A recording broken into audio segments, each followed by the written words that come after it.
In this tutorial, I'm going to show you how to use the eyedropper here in Canva.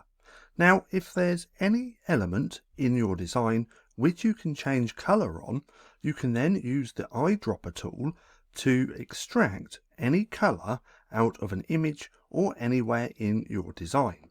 Now, this is really easy to do as well. All we have to do is click onto the element or the part of the design that we want to change the colour of. We can then come up to here to where it says text color.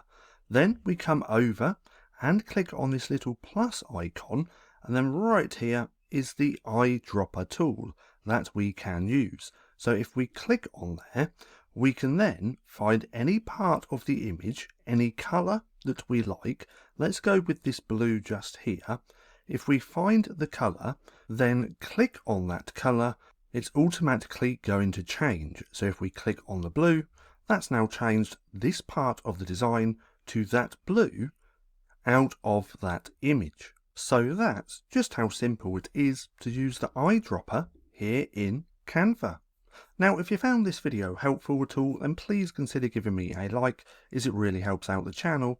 And if you're not too sure what to watch next, click right here and watch this playlist.